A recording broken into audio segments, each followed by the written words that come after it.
Dear students, তোমাদেরকে risk and return and pricing model এই চ্যাপ্টারের দ্বিতীয় ক্লাসে তোমাদেরকে স্বাগত জানাচ্ছি। আমি Shipon Alam sir, S Alam accounting solution এই ইউটিউব চ্যানেলের পক্ষ থেকে।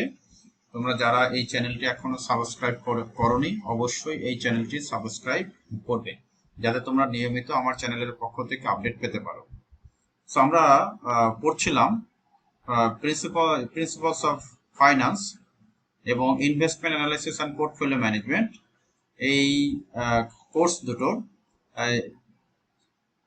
দুটোর চ্যাপ্টার, সেটি হচ্ছে risk and return pricing model. এর আজকে আমরা 2 নম্বর ক্লাস টি করার চেষ্টা করব এবং 2 নম্বর ক্লাসে আজকে আরেকটি এক্সাম্পল তোমাদের দেখানো হবে, আরেকটি প্রবলেম তোমাদের সাথে আলোচনা করা হবে। সো আমরা দেখি আজকের প্রবলেমটি কি। আজকের প্রবলেমটি খুবই ছোট এবং কিন্তু একটু ভেরিয়েশন আছে, সেই ভেরিয়েশনটা আমরা দেখার চেষ্টা করব। সো এটি সাধারণত 4 মার্কের উপযোগী একটি কোশ্চেন এবং এটা তোমরা দেখো যে ফিনান্সে 2004 সালে এটি কিন্তু এসেছে। তো আমরা দেখি আগে প্রশ্নটাতে কি বলা আছে। Compute the beta coefficient for stock এ।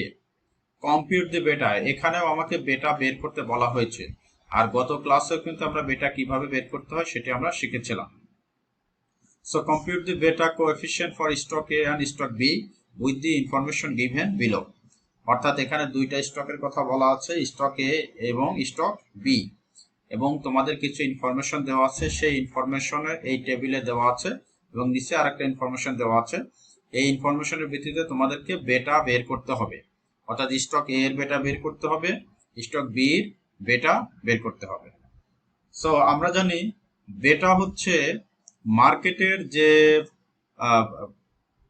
মার্কেটের যে শেয়ারগুলোর প্রাইসের যে চেঞ্জ হয় সেই অনুযায়ী আমার স্টকের, অর্থাৎ স্টক এ এবং স্টক বি প্রাইস কতটুকু কমেছে অথবা বেড়েছে সেটা ইন্ডিকেট করার জন্য আমরা কি করি, এই বেটা কোএফিশিয়েন্টটা ব্যবহার করি।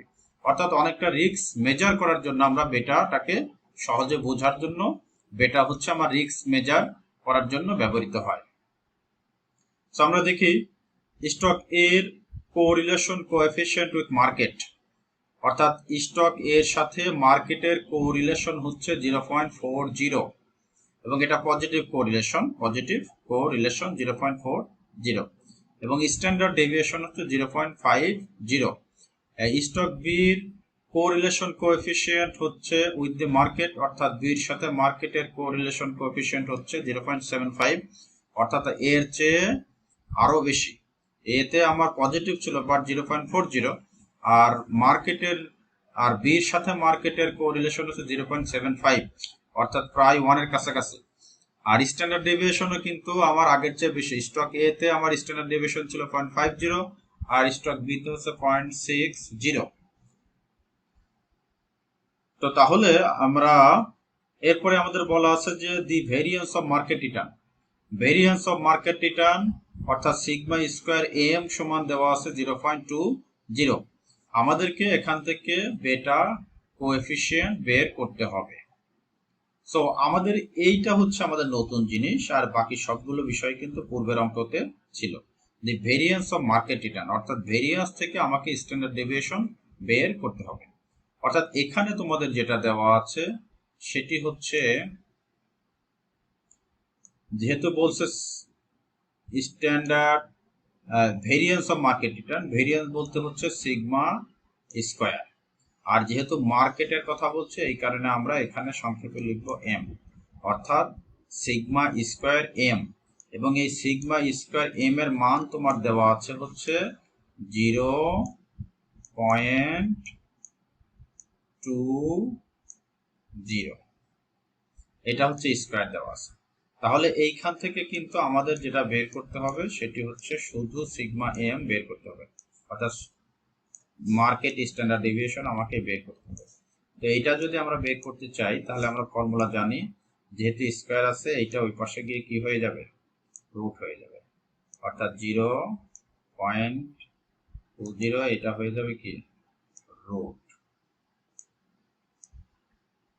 এবং এইটাকে রুট করলে কত হয়, এই যে এখানে নিচে তোমাদের করা আছে, এটাকে রুট করলে হচ্ছে দেখো লেখা আছে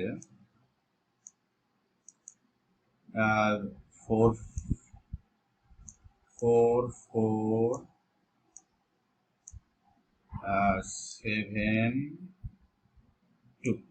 করা আছে। তারপরে আমি তোমাদের একটু দেখালাম। সো এইভাবে আমরা কি করব, যখন আমার ভেরিয়েন্স বলা থাকবে, ভেরিয়েন্স থেকে আমরা কি করব, সিগমা, শুধু সিগমা বের করব। সো এখানে আমাদের ভেরিয়েন্স দেওয়া ছিল হচ্ছে 0.20, আর আমি যখন সিগমা এম করব, স্কোয়ার থাকলে ওই পাশে গিয়ে রুট হয়ে যাবে। তাহলে আমার কি হচ্ছে, রুট করলে হবে, ক্যালকুলেটর নিয়ে তোমরা দেখবা যে ক্যালকুলেটর নিয়ে বের করলে হবে 0.4472, 0.4472। এই হচ্ছে আমাদের বের করতে হবে। এছাড়া বাকি সবগুলো কিন্তু অ্যাজ ইউজুয়াল সমান। তারপরে আমি দেখাচ্ছি। সো প্রথমেই আমার কি কি দেওয়া আছে, আমি যেহেতু স্টক এর বেটা বের করব, এই কারণে স্টক এর বেটা বের করার যে ফর্মুলা সেটা আমরা জানি যে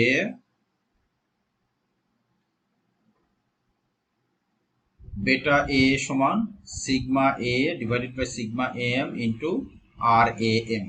আর এ এম এখানে ডাবল আর হয়েছে, একটা আর হবে, অর্থাৎ স্টক এর স্ট্যান্ডার্ড ডেভিয়েশন, স্টক এর স্ট্যান্ডার্ড ডেভিয়েশনকে আমরা মার্কেটের স্ট্যান্ডার্ড ডেভিয়েশন দ্বারা ভাগ দিব, গুণ আর এ এম। আর এম মানে হচ্ছে এই যে স্টক এর সাথে মার্কেটের ও রিলেশন কেমন, 0.40। এখন আমরা মান বসিয়ে দেব।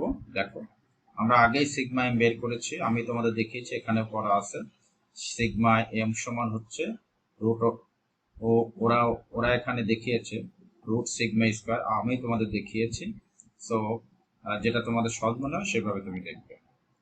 সো আমার মনে হয় যে আমি যেটা দেখিয়েছি সিগমা স্কোয়ার সমান এম, এটাই তোমাদের সুবিধা হবে। যাই হোক, যেভাবে তুমি করো কোনো সমস্যা নেই। তাহলে হচ্ছে 0.4472, এটা হচ্ছে আমার সিগমা এম। সো আমাদের সিগমা এম হচ্ছে 0.4472, এবং আমাদের হচ্ছে ও রিলেশন হচ্ছে 0.40। সেইভাবে যদি তুমি গুণ ভাগ করো তাহলে আমার হবে 0.4472। সো এটা হচ্ছে আমাদের বেটা। আমি এই স্টকের বেটা বের করলাম, 0.4472 বের হলো, অর্থাৎ 0.50 অনেক কম। আমরা জানি স্ট্যান্ডার্ড বেটা হচ্ছে 1। দেখো সেই 1 এরও কিন্তু অনেক কম হচ্ছে, 1 এরও 50%-এর নিচে হচ্ছে 0.4472, অর্থাৎ এই স্টকের এক্সপেক্টেড রিটার্ন তাহলে অনেক কম হবে। আচ্ছা আমরা দেখব। এরপর আমরা স্টক বি তে আসি। স্টক বি আমি যখন বেটা বের করব, তাহলে স্টক বি আমার কি ইনফরমেশন নিতে হবে।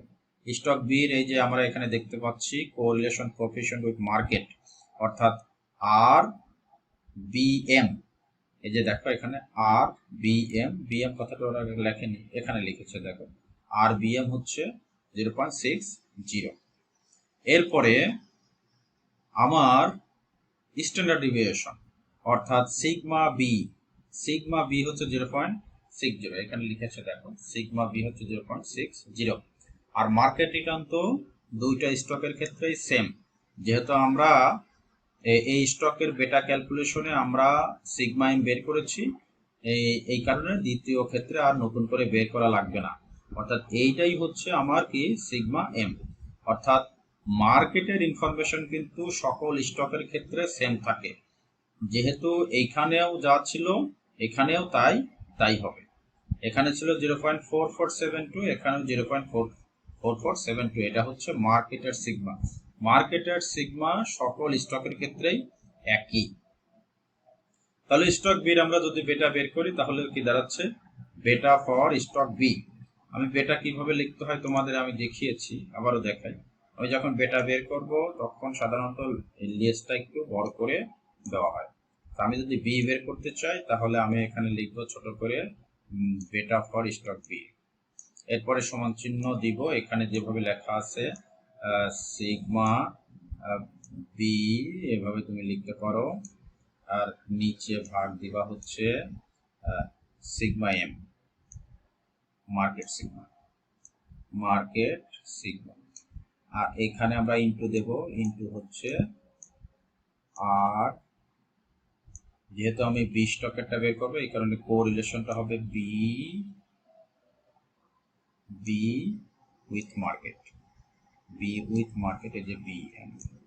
সো এই যে এখানে যেটা লেখা আছে সেটা। তো তাহলে আমার সিগমা বি হচ্ছে 0.60, মার্কেট সিগমা হচ্ছে আমার 0.4472, এবং আর বি এম এই যে 0.75। ওরা এখানে মেবি ভুল করেছে, ওরা এখানে ভুলে 60 দিয়েছে। 60 হচ্ছে এটা, এটা তো স্ট্যান্ডার্ড ডিভিয়েশন, এটা হবে না। তাহলে এখানে এটা কেটে লিখতে হবে আর সমান, দেখো এই যে বির সাথে মার্কেটের কোরিলেশন হচ্ছে 75। অ্যান্সারে ঠিক দিয়েছে কিন্তু এখানে ওরা ভুল করেছে, তাহলে এটা হবে 0.75। সো এইটা হচ্ছে আমার কি কোরিলেশন। সো এই যে 0.75, এরপরে এই যে সিগমা এম ঠিকই আছে এটা। তাহলে ক্যালকুলেশন করলে তোমার বের হবে, হচ্ছে 1.0063, 1.0063। তো এইটা হচ্ছে আমার বেটা, বেটা ফর স্টক বি। আর এইটা হচ্ছে বেটা ফর স্টক এ হচ্ছে 0.4472। তাহলে দেখো যে স্টক এর বেটা কিন্তু অনেক কম, আর ওয়ানের চেয়ে অনেক কম। আবার স্টক বির বেটা কিন্তু ওয়ানের চেয়ে সামান্য বেশি। অর্থাৎ বেটার উপরেই কিন্তু নির্ভর করে আমাদের এক্সপেক্টেড রিটার্ন। সেটা হয়তো আমরা আগামী ক্লাসে দেখব, যে যখন আমার বেটা কম থাকে তখন আমার এক্সপেক্টেড রিটার্নও কম থাকবে, আর যখন বেটা বেশি থাকবে তখন আমার এক্সপেক্টেড রিটার্নও বেশি থাকবে। অর্থাৎ এই ক্ষেত্রে আমার যেহেতু একটু বেশি 1.0063, 1.0063, এই কারণে মার্কেট রিটার্নের চেয়ে একটু সামান্য বেশি থাকবে আমার বি স্টকের রিটার্ন, আর এইটা হচ্ছে মার্কেট রিটার্নের চেয়ে বেশ কম থাকবে স্টক এর রিটার্ন। এটা আমরা আগামী দিনে দেখার চেষ্টা করব। তো সবাই ভালো থেকো, সুস্থ থেকো, আর যে কোনো সমস্যা অবশ্যই কমেন্ট করে জানাবে। সবাইকে অসংখ্য ধন্যবাদ। আল্লাহ হাফেজ।